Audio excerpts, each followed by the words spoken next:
All right. We were just talking about Teddy Roosevelt, and I killed that last Instagram live. We'll come back and see if anybody wants to continue talking about TR. Hey, Deborah. Deborah's back. Run after dirt, water, otter skin. Okay, guys. Yeah, so we were just talking about TR. Anyway, he started this globalist mess that we're in. You love TR? Well, he's directly responsible for an enormous amount of the ruin that we are in and have ahead of us. We should never have been involved in World War I or World War II. And I could go on and on. And he was highly influential in making all that happen. There's a lot good about the man. His trust-busting impulses, I think, were good. Didn't TR change his tune after his son's death? I don't know about that. Well, I did just say something nice about him. I think that his trust-busting impulse and a lot of his kind of sort of populist policies were good, but that warmongering and his desire for American empire overshadows all of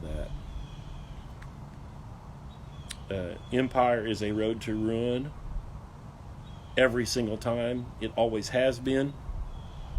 And, it always has been. And that temptation is great for certain kinds of leaders that are interested in their own personal aggrandizement, and it needs to be resisted. Empire is a big problem. Supposedly he was a populist, which is another propaganda hack job. To be a populist is to say that your policies are popular among regular people. And when you read the history books in your stupid American history course, they'll act like the populists are politically unsophisticated, like their policies are dumb and uninformed, but the truth of it is they're very popular among regular people who understand the regular problems in the country. What about his personality and his individual life? He was pretty much a man of action embodied. Well, that may be, but he also led us down the path to empire and is responsible for hundreds of thousands of Americans dying on foreign soil fighting some other motherfucker's fight. So I'm not interested in that. He did champion state and federal parks, though. Did we not owe him for that? I don't know that was a great idea. I'm not sure it's a great idea. I don't think our government should own any property at all. None. So I'm not convinced that that's a great idea. I'm not convinced that it's a bad idea either, but today I don't think that the federal government should own property.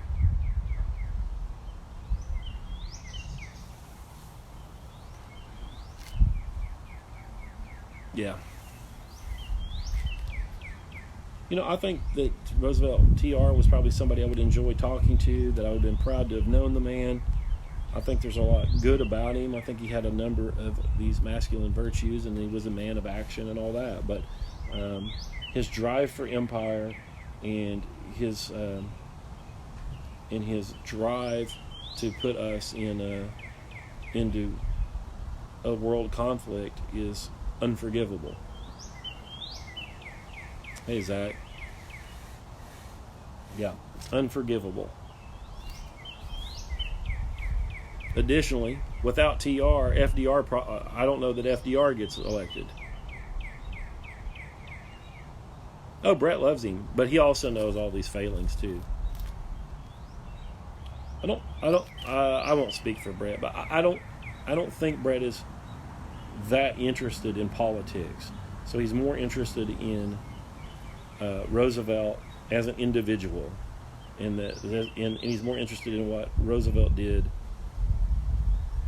as an individual and the character that he had as a private man.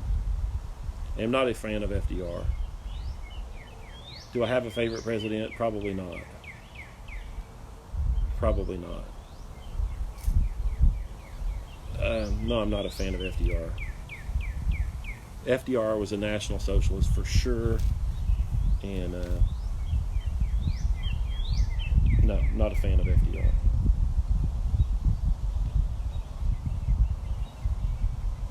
At all.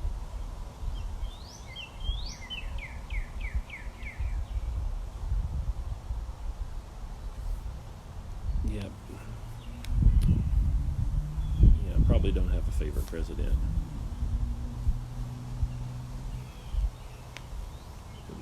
President is,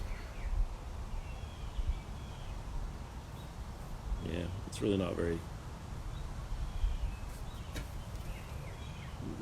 interesting, really. He was elected 16 times. Yeah, I know. He couldn't get enough. He would have done it. He would have done it for 40 years if we'd allowed it. He was great and let us out of the Depression. Sure. You're baiting me, Nathan. He wasn't great. I mean, he ends up being if you held the levers for as long as he did and make as many decisions as he did that changed the course of history for good or for worse, then you end up being on the list of greats. But not impressed. Not impressed.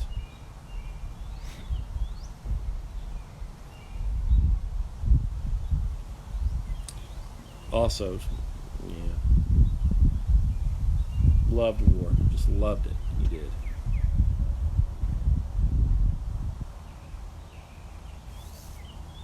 Anything else, lads and ladies? If you guys don't have anything else, I just wanted to kind of wrap up my rail on TR.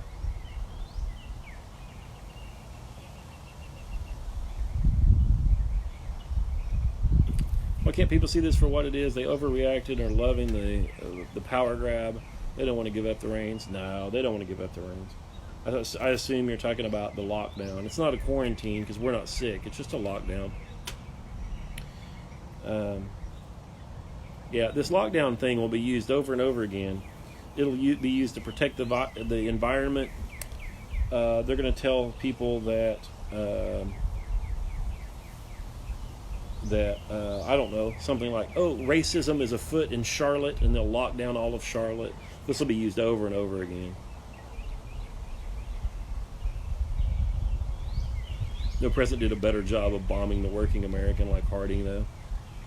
Yeah, probably.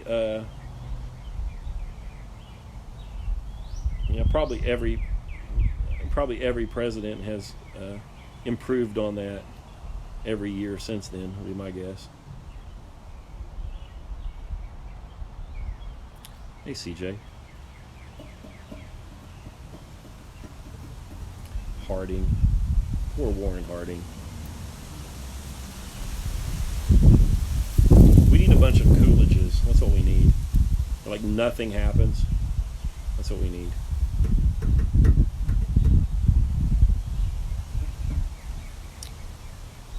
Well, I just drank 2 quarts of water or whatever, so I'm gonna have to go to the bathroom, and you guys aren't throwing any balls at me here, so still 59. Is there a politician alive you'd like to see as president? I have no idea. I don't even care. It doesn't matter, guys. The president doesn't fucking matter. The politics always follows culture. The culture's broken. The president isn't the problem. The mass media isn't the problem. Bill Gates isn't the problem. Modernity is the problem. The Congress isn't the problem. The EU isn't the problem. Modernity is the problem.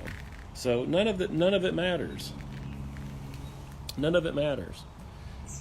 That's not to say that I wouldn't have voted for Gabbard if I had a chance. I probably would have, but it's all kabuki theater. I know that I would just be going through the motions, and that modernity is the problem.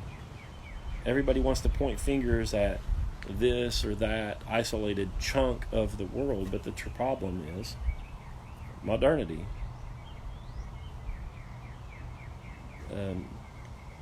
Modernity, where the idea that that we are progressing, and we're not. We don't have any. We haven't made any improvements in ethics or understanding, and that in being progressive, that we're progressing towards something in particular, and we're not. So in modernity, you embrace the new thing and you abandon the old thing, to the point that it's almost as though you learn to ride a bicycle and forget how to walk, and we end up abandoning old structures and inventions that were emergent to solve long-standing human problems, to just do the new thing. And it's terrible. It's terrible. Minority's the problem. So who gets to be elected president? Whatever. Official Noel Waghorn. Hello, and hello to you, Untidy Room. Yeah, and Gabbard looks great in white too, by the way. So vote for her twice.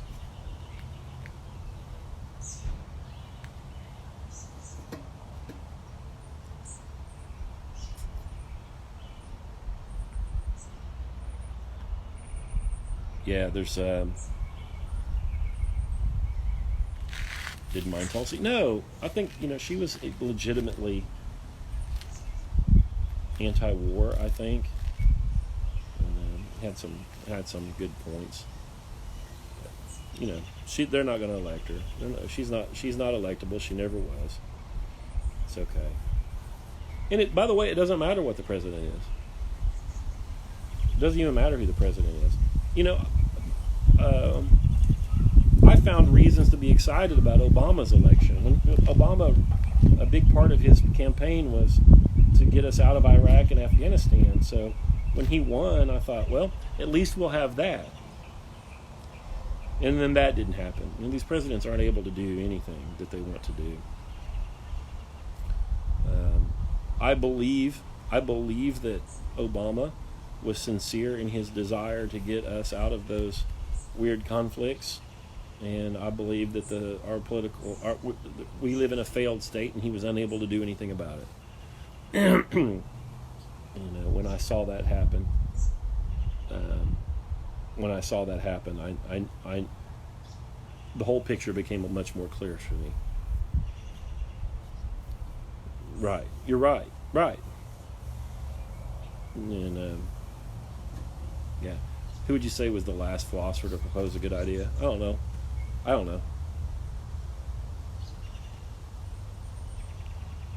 There are a lot of them. Joseph Pieper. I like Gabriel Marcel. Karl Popper, his falsifiability test for induction for the scientific method, I think is good. People, there's good stuff out there, but it's harder and harder to find new stuff. Matthew Crawford, I don't know who that is.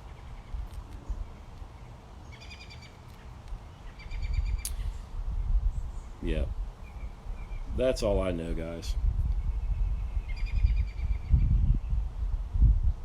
Well, I'm gonna go in the house and whip up something for dinner, probably have an early dinner, and then see what Charity wants to do. And, I bet we end up playing a few hands of cards and just hitting the sack early today. Shop class for Soulcraft. Don't know anything about that. Yeah, so happy Mother's Day to all of you, because again, there's two kinds of mothers. Merle Haggard told us that, and he's right. So happy Mother's Day to all you mothers out there. And, let me know if there's anything I can help you all with. You can DM me and come running. We're going to open enrollment at Online Great Books on, I think, the 25th. So you can go join that. Tuesday, I think it's Tuesday, we have a Music and Ideas podcast come out. We're going to talk about Toto, Rosanna, Africa, and then Toto's work on the Michael Jackson's Thriller album. The band on the Thriller album is Toto. So Carl, Michelle, and I will be talking about that.